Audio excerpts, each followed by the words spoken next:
For our first mid-distance paddle of 2026, we decided to visit the Goodwin Sands. Lying 8 kilometers off the coast, they only emerge from beneath the sea at low tide. To make the experience even more enjoyable, we launched just as the sun was coming up. Well, that was the plan. Leaving the beach 2 hours before low water, we enjoyed a cloudy and drizzly start to our 2-hour crossing. Despite being sandwiched between the busy ports of Dover and Ramsgate, our only company was a mixture of herring and black-headed gulls, though we did have the pleasure of seeing a small flock of gannets.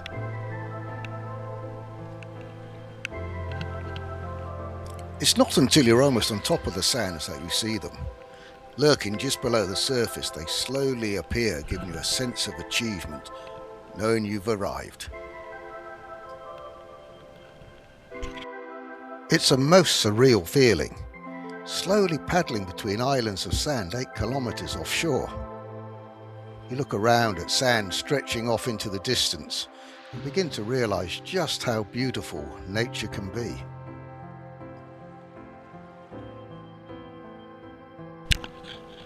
The sun was just starting to peek through the clouds as we pulled the boats out of the water.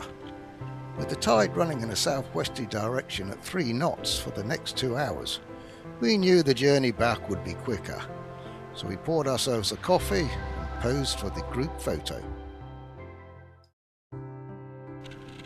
This is a great place to fully appreciate the saying, "Tide and time wait for no one."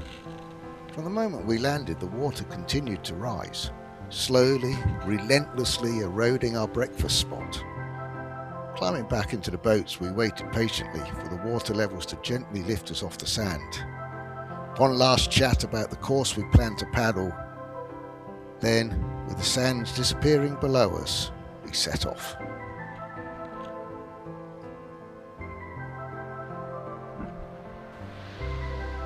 With the tide now in our favour, we raced along, reaching speeds in excess of 10 kilometers an hour.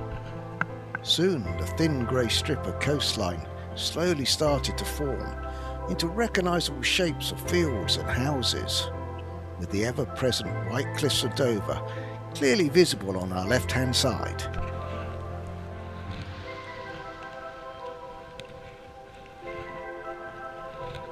Almost like a warm welcome to Deal, the sun fully emerged from behind the clouds for the last half an hour of our journey, giving us an opportunity to reflect on how the trip had gone.